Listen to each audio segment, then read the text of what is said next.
Hello students. तो अब अपना आज का लेक्चर स्टार्ट करते हैं। लास्ट लेक्चर में हमने चैप्टर नंबर 11 कंप्लीट कर लिया था।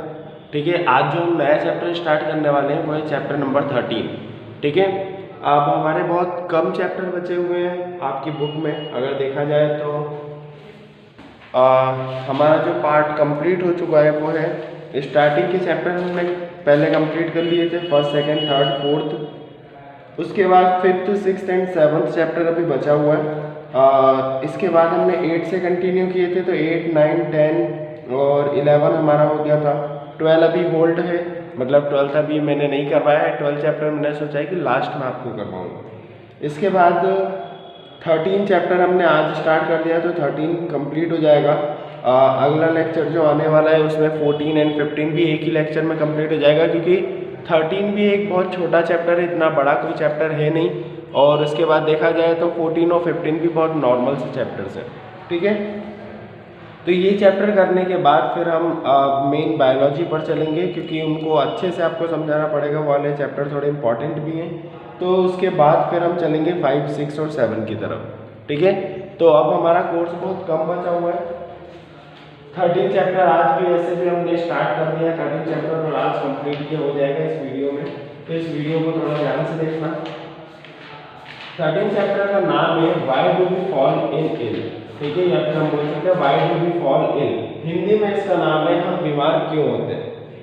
तो रीज़न बहुत सिंपल से है। अगर हम बात कर रहे हैं कि बीमार होते क्या है, सिंपली बीमारी क्या होती है, तो अगर आप किसी डिजीज़ की बात करते हैं, बीमारी की बात करते हैं, तो if we are feeling unwell then we consider it as a disease.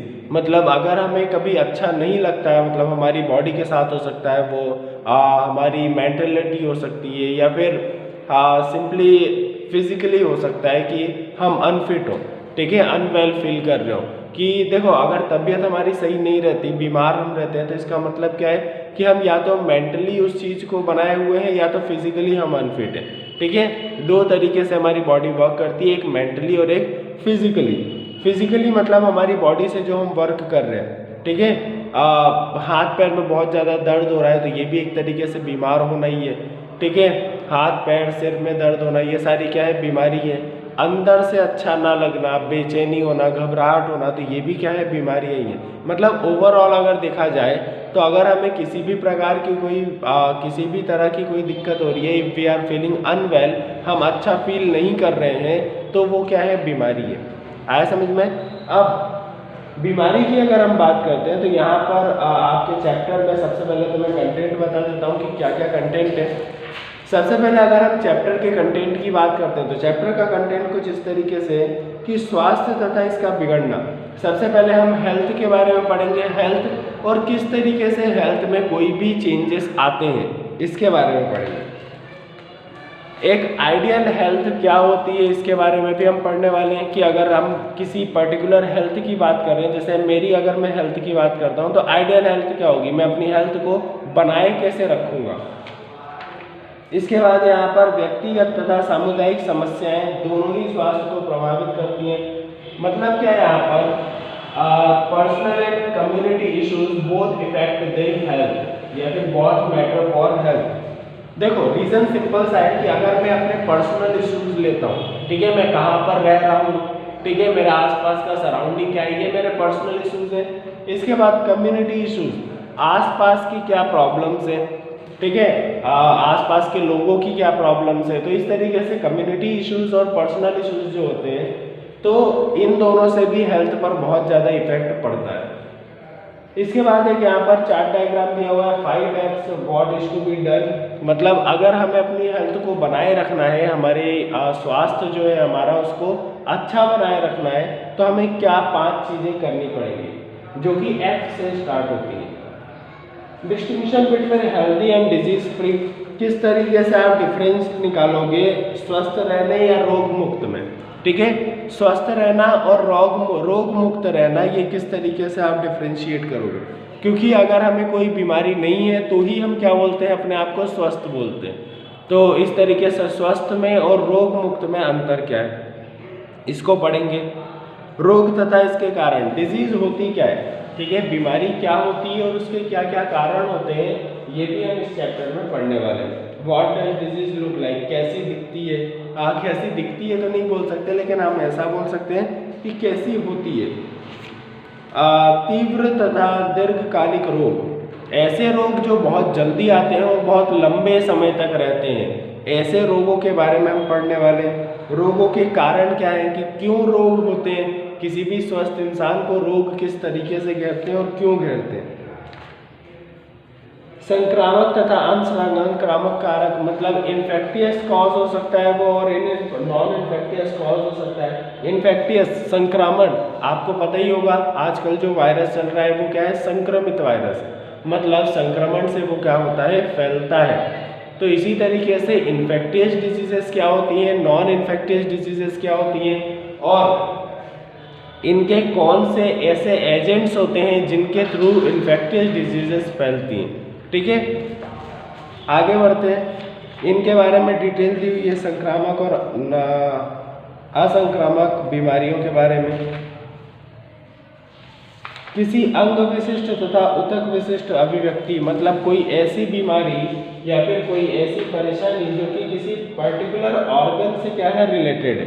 कोई ऐसी मैनिफेस्टेशन जो कि पर्टिकुलर ऑर्गन को क्या करे हुए है, ऑर्गन को, स्पेसिफिक ऑर्गन को टारगेट किए हुए हैं, उस तरीके की बीमारियों के बारे में भी हम पढ़ने वाले हैं। जैसे लंग्स से जुड़ी बीमारी हो गई तो वो बेसिकली किसको टारगेट करती है, हमारे लंग्स को।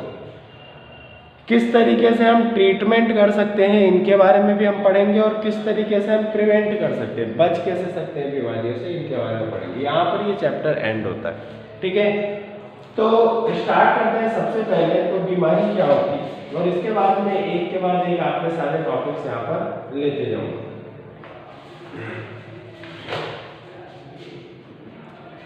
सबसे पहले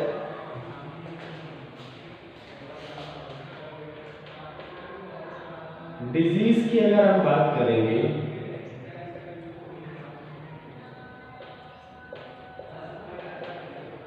बीमारी की अगर हम बात करेंगे तो बीमारी क्या होती है, स्वास्थ्य बिगड़ना या फिर बीमार होना क्या होता है। फीलिंग अनवेल, अगर हम एक वर्ड में बोलना चाहें, एक सेंटेंस में बोलना चाहें तो हम क्या बोलेंगे, फीलिंग अनवेल। मतलब अगर हम अच्छा महसूस नहीं करते हैं तो ही इसे हम क्या बोलते हैं, बीमारी।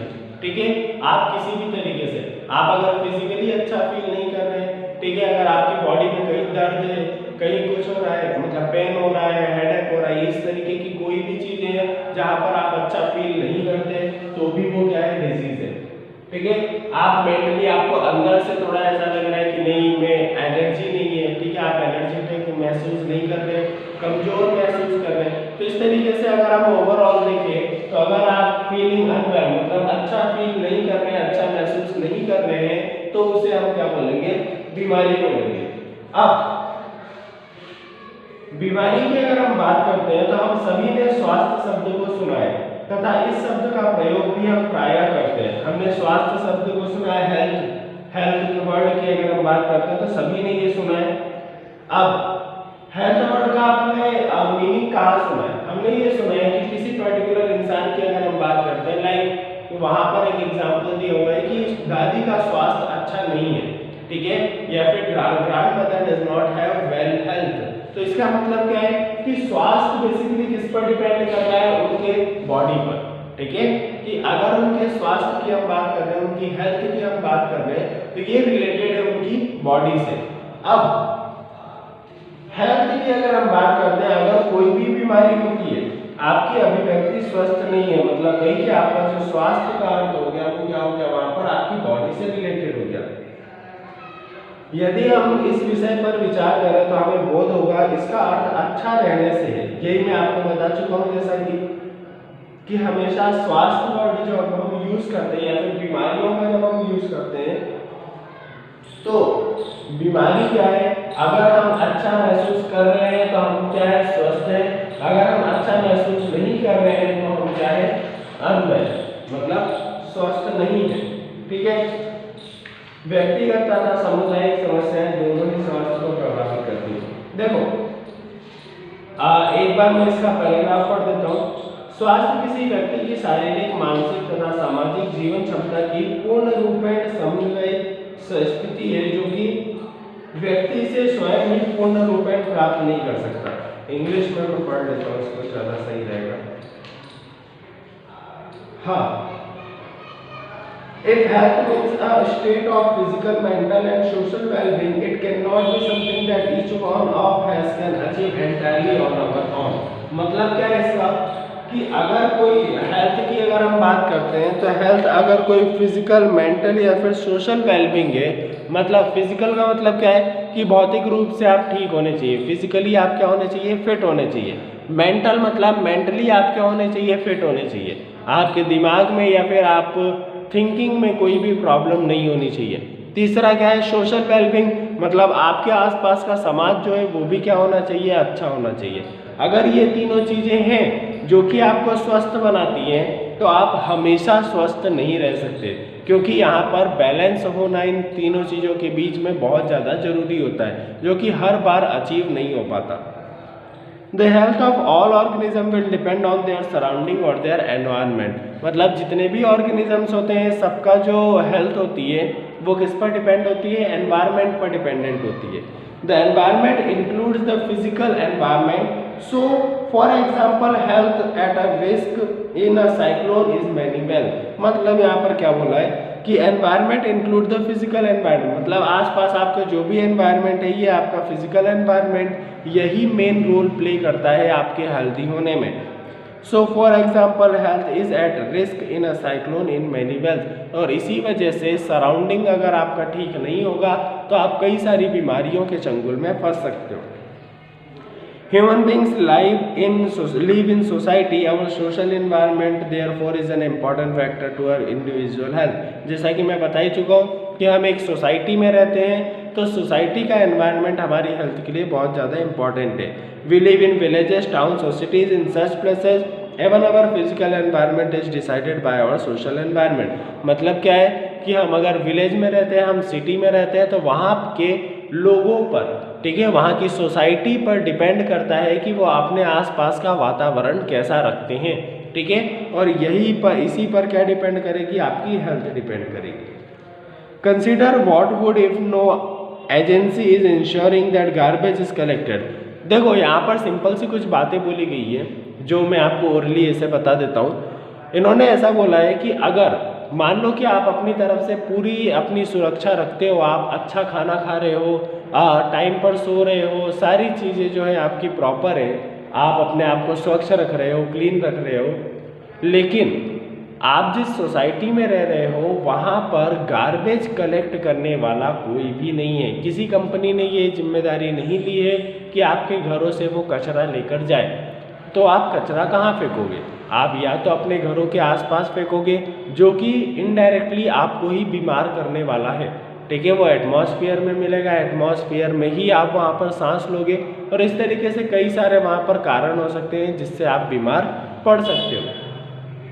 तो यहाँ पर यही वो बोल रहा है कि यहाँ पर आपके पर्सनल कॉजेज हो सकते हैं। देखो अगर हम बात कर रहे हैं पर्सनल एंड कम्युनिटी इश्यूज की, बोथ मैटर फॉर हेल्थ, मतलब कि आपके पर्सनल इश्यूज जो हैं वो भी मैटर कर सकते हैं आपकी हेल्थ के लिए, और कम्युनिटी के जो इशू हैं वो भी आपकी हेल्थ के लिए क्या कर सकते हैं, मैटर कर सकते हैं। आया समझ में? और मैंने यहाँ पर अभी एग्जाम्पल भी आपको बताए हैं कि किस तरीके से अगर कोई कचरा लेने वाला भी नहीं आता है तो भी आपकी हेल्थ वहाँ पर इफेक्ट हो सकती है। कचरा अगर आपके आसपास रहता है, अगर आप बहुत अच्छे से रहते हो, अपना कचरा भी आप टाइम पर फेंक रहे हो, जो भी जैसा है, लेकिन अब आपके आसपास वाले जो लोग हैं वो अच्छे से नहीं रह रहे तो उनका भी इफेक्ट आप पर पड़ने वाला है। तो इसलिए अगर हमें अपने आप को स्वच्छ बनाना है तो हमें हमारे सराउंडिंग को भी, अपने आसपास के लोगों को, आसपास के एनवायरनमेंट को भी क्या बनाना पड़ेगा, स्वच्छ बनाना पड़ेगा। अब यहाँ पर 5F दिए हुए हैं। पहला F क्या है, फ्लूड, दूसरा F क्या है, फिंगर, तीसरा F है फ्लाइज, चौथा F है फील्ड और पांचवा F है फ्लड। मैं यहाँ पर लिख देता हूँ पांचवा F।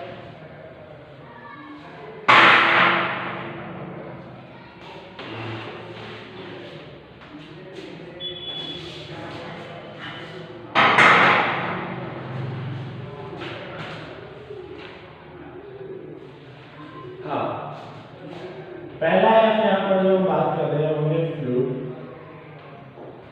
सेकेंड है हमारा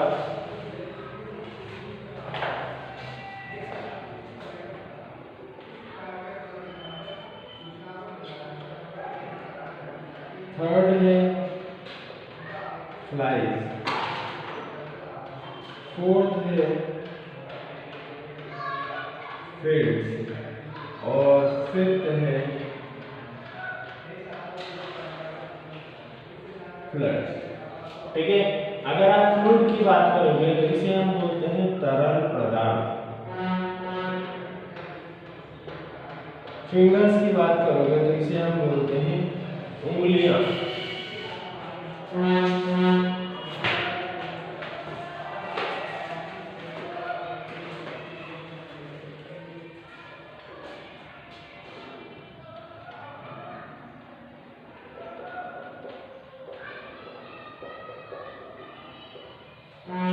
फ्लाइज की अगर हम बात करते हैं तो इसे हम बोलते हैं मक्खियां।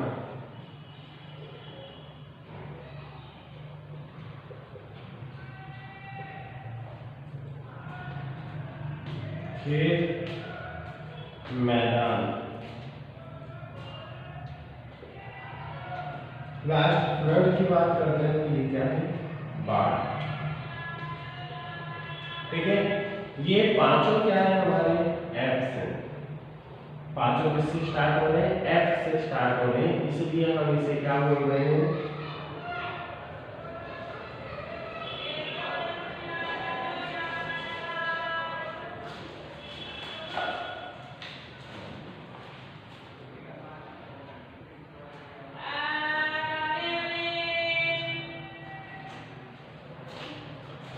फ्लूइड की अगर हम बात करते हैं, फिंगर की हम बात करते हैं, फ्लाइज, फिल्ड और फ्लड, इन चारों से हमें क्या मिल सकती है, हेल्थ मिल सकती है, जिसे हम क्या बोलते हैं, हेल्दी पर्सन।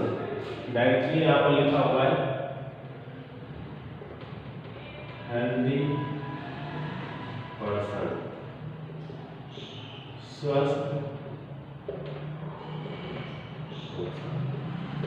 ठीक है, हेल्दी पर्सन। अब इसको ध्यान से समझना, इसमें बोला क्या गया है उसको देखते हैं। पहला, फ्लूइड की अगर हम बात करें तो जल स्रोत को सुरक्षित करें, मतलब जितने भी पानी आने वाली जगहें हैं या फिर जितने भी सोर्सेज हैं वाटर के, पानी के जितने भी स्रोत हैं, उन सबको हमें क्या करना पड़ेगा, स्वच्छ करना पड़ेगा। हम देखते हैं कि जहाँ पर भी नल लगे होते हैं या फिर जो कि पब्लिक नल होते हैं जहाँ से पानी भरा जाता है, वहाँ पर बहुत गंदगी रहती है, बहुत काई आई जमी रहती है, तो हमें उसे क्या करना पड़ेगा, स्वच्छ करना पड़ेगा। जल का उपचार व संचय सावधानी से करें। आप जल को जब वहाँ पर लेकर जाते हैं तो उसे सावधानी से लेकर जाएं, उसमें इम्प्योरिटीज़ जो आसपास के धूल के कण हैं या फिर जो भी इम्प्योरिटीज़ हैं वो उसमें ना मिलने पाए, उसको आप ढक कर लेकर जाएं। खाना बनाने, अब सेकंड वाले पर आते हैं, फिंगर्स। तो खाना बनाने या खाने से पहले पूर्व हाथ धोएं। ठीक है, खाना बनाने से पहले और खाना खाने से पहले, दोनों टाइम से पहले हमें क्या करना है, हाथ धोना है। ठीक है, तभी हमारे फिंगर्स स्वच्छ रहेंगी और किसी भी तरीके का हम बोल सकते हैं कि किसी भी तरीके की जो वायरसेस हैं या फिर डिजीजेज हैं वो हमारे अंदर नहीं जाएंगे। थर्ड, मक्खी, तो जितने भी खाद्य पदार्थ आपके होते हैं, खाने का जितना भी सामान होता है, उन सभी सामानों को आपको ढक कर रखना है जिससे मक्खियाँ उस पर ना बैठे, किसी भी तरीके के जो उड़ने वाले कीटाणु होते हैं वो उस पर ना बैठें। इसका रीज़न क्या है कि यही उड़ने वाले कीटाणु अलग अलग जगहों पर बैठते हैं और वो जगहें इन्फेक्टियस हो सकती हैं, जो कि अगर वो आपके खाने पर भी बैठेंगे तो उस इन्फेक्शन को वहाँ से उठाकर आपके खाने तक ले आएंगे, जो कि आपको नुकसान पहुँचाएगा। थर्ड क्या है, मैदान व खेत। उपयोग करने के पूर्व सब्जियां व फल साफ करें, मतलब जो भी मैदान या फिर खेत की हम बात कर रहे हैं, खेत से जो सब्जियां उगाई जाती हैं, तो आपको जब आप वहां से लेकर आओ, ठीक है, या फिर जब आप सब्जियों को यूज़ करो तो आप उसको पहले अच्छे से धो लो।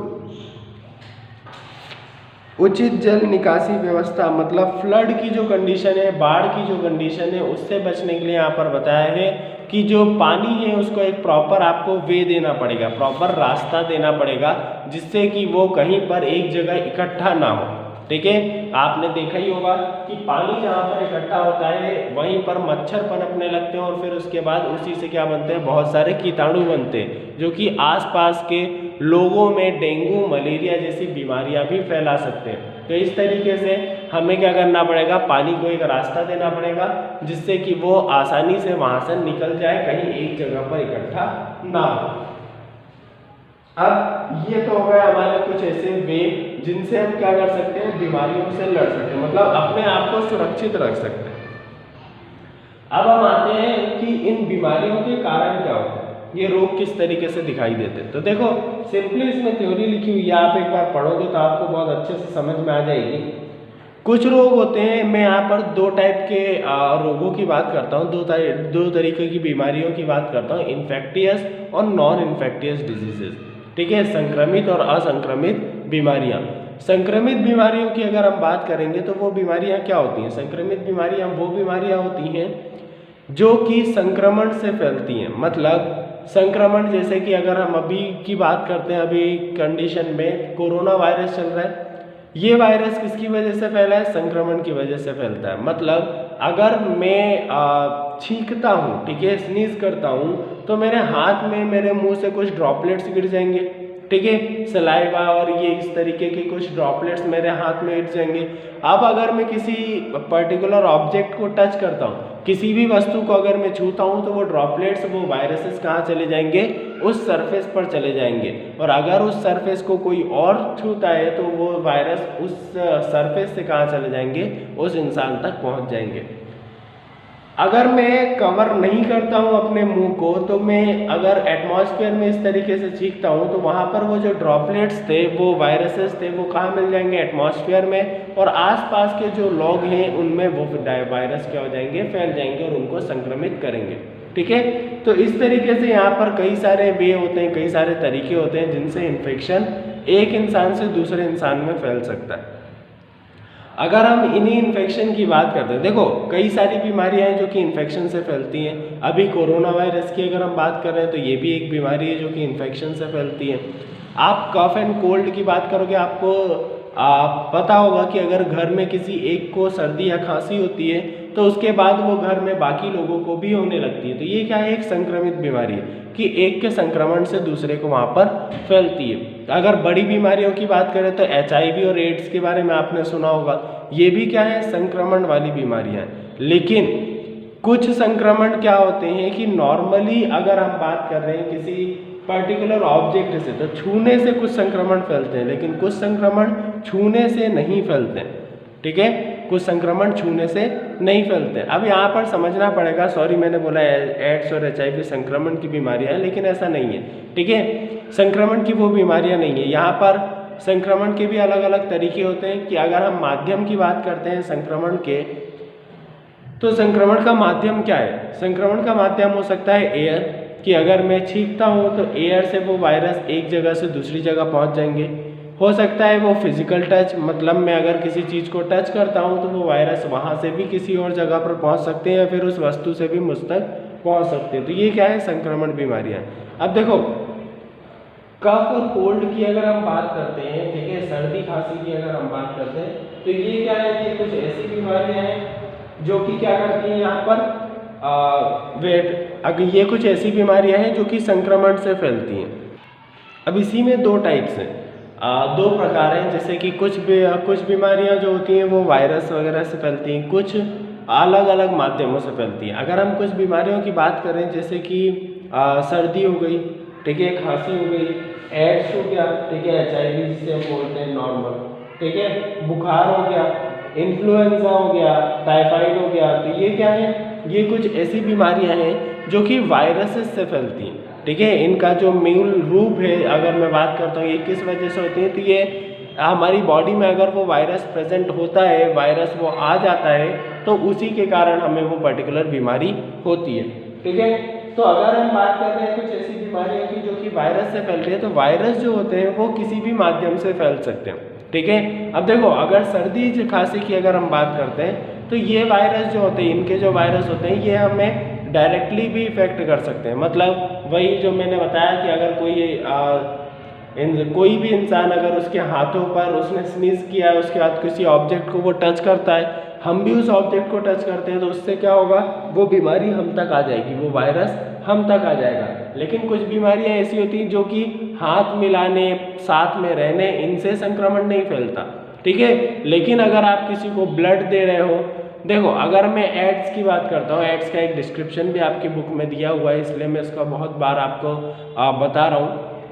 अगर हम HIV या फिर एड्स की बात करते हैं तो इसमें क्या होता है कि अगर किसी इंसान को HIV या एड्स है और वो ब्लड देता है किसी हेल्दी पर्सन को, तो उसे भी क्या हो जाएगा, HIV और एड्स हो जाएगा।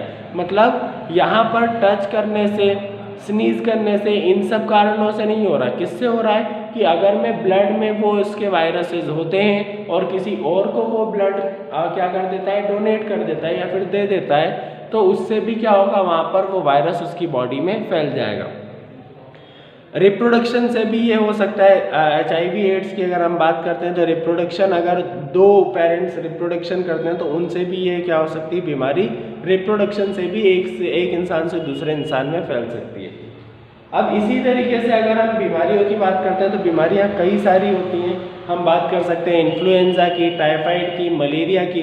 तो कुछ बीमारियां होती हैं जो कि पर्टिकुलर एक ही मीडियम से आती हैं, जैसे कि मलेरिया की अगर हम बात करते हैं या फिर डेंगू फीवर की बात करते हैं, तो ये किससे हैं, ये मच्छरों से आती हैं बीमारियाँ, ठीक है। अगर इनसे हमें बचना है तो हमें क्या करना पड़ेगा, मच्छरों को कम करना पड़ेगा। और ये हम कैसे कर सकते हैं, पानी अपने घरों के आसपास जमा ना होने दें, ठीक है, क्योंकि मच्छर जन्म ही ऐसी जगह से लेते हैं, ऐसी गंदी जगहों से लेते हैं जहाँ पर पानी जमा होता है बहुत ज़्यादा। तो ऐसी जगहों को कम करना पड़ेगा, हमें पानी जमा होना बंद करना पड़ेगा।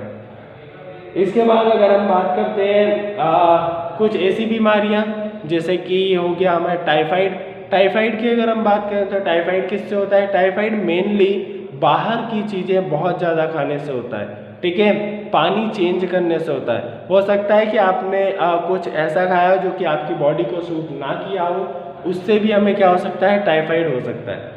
तो इस तरीके की अगर बीमारियां हैं तो इससे भी लड़ने के लिए हमें क्या करना पड़ेगा कि हमें बाहर का जो भी हम खा रहे हैं उस पर हमें कंट्रोल लाना पड़ेगा।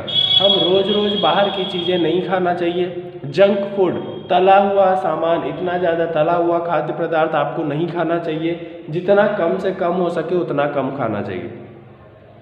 इसके बाद हम बात करते हैं इनके उपचार। तो उपचार के लिए कई सारी वैक्सीन्स बनी हुई हैं, कई सारी दवाइयाँ बनी हुई हैं। हम उन्हीं को यूज़ करने के बाद इन बीमारियों से ठीक हो सकते हैं। दवाइयों में कुछ ऐसे ड्रग्स होते हैं, ऐसे केमिकल्स होते हैं जो कि क्या करते हैं, वहाँ पर उन वायरसेस से हमारी बॉडी को लड़ने के में हेल्प करते हैं। मतलब किसी पर्टिकुलर माइक्रो ऑर्गेनिज्म की बात करो, जैसे कि अगर अभी के एग्जांपल से अगर हम बात करते हैं तो कोरोना वायरस की जैसे बीमारी है, तो ये बीमारी क्या है, एक ऐसी बीमारी है जिसमें क्या हो रहा है कि जो हमारे अंदर वायरसेस हैं उनसे लड़ने के लिए हमें क्या चाहिए, अच्छे वायरसेस चाहिए, ठीक है। दो तरीके के माइक्रो ऑर्गेनिजम्स हो सकते हैं, एक अच्छे बैक्टीरिया हो सकते हैं, एक बुरे बैक्टीरिया हो सकते हैं। हमारी बॉडी के इम्यून सिस्टम में जो बैक्टीरिया प्रेजेंट रहते हैं वो क्या करते हैं, हमारी बॉडी के अंदर WBC नाम की सेल्स होती हैं, ठीक है, वाइट ब्लड सेल, श्वेत रक्त कोशिकाएं, जिसे हम बोलते हैं हिंदी में श्वेत रक्त कोशिकाएं। वाइट ब्लड सेल्स क्या होती हैं, हमारी बॉडी को डिजीजेस से लड़ने में हेल्प करती हैं, ठीक है। तो हमारे इम्यून सिस्टम को स्ट्रांग भी कौन बनाती है, WBCs। तो इस तरीके से हम जब ये ड्रग्स लेते हैं तो WBCs हमारी क्या होती हैं, एक तरीके से आप ऐसा सोच सकते हो कि स्ट्रांग होती हैं, जिससे वो उन बीमारियों से लड़ने में हमारी क्या करती हैं, मदद करती हैं। तो इस तरीके से हम बीमारियों से लड़ सकते हैं। इस चैप्टर में बस इतना ही है, ठीक है। इसी तरीके के यहाँ पर कुछ टॉपिक दिए हुए, निवारण के सिद्धांत दिए हुए हैं, कुछ दवाइयों के बारे में बताया गया है, लाइक एंटीबायोटिक्स, एंटीसेप्टिक्स। तो अगर हम बात करते हैं एंटीसेप्टिक्स की, तो आपने सुना होगा एंटीसेप्टिक क्रीम होती हैं। बेसिकली इनको क्यों यूज़ किया जाता है, जो भी हमारे, अगर हम बात कर रहे हैं सरफेस पर माइक्रो ऑर्गेनिजम्स होते हैं, जो बुरे माइक्रो ऑर्गेनिजम्स होते हैं, उनको मारने के लिए एक ड्रग का यूज़ किया जाता है जिसे हम क्या बोलते हैं, एंटीसेप्टिक ड्रग, ठीक है। एंटीबायोटिक्स की बात करते हैं तो ये कुछ ऐसी दवाइयाँ होती हैं जो कि हमारी बॉडी के लिए मददगार सिद्ध होती हैं। ऐसा भी हम बोल सकते हैं कि ये हमारी बॉडी को अगर फ़ायदा पहुंचा सकती हैं तो बहुत अच्छी बात है, अब वो पहुंचा देती हैं। अगर नहीं पहुंचा सकती हैं तो वो हमारी बॉडी को किसी भी तरीके से कोई नुकसान भी नहीं पहुंचाती हैं। आया समझ में? तो इस तरीके से ये चैप्टर हमारा बहुत नॉर्मल सा थियोरेटिकल चैप्टर था। ये चैप्टर यहाँ पर एंड होता है। अगर इस चैप्टर में किसी को कोई डाउट है या फिर किसी का कोई पार्ट रह गया हो, कोई समझ में नहीं आया हो, तो वो व्हाट्सएप ग्रुप पर मुझसे पूछ सकते हैं। ठीक है, आज के लेक्चर में इतना ही। Thank you.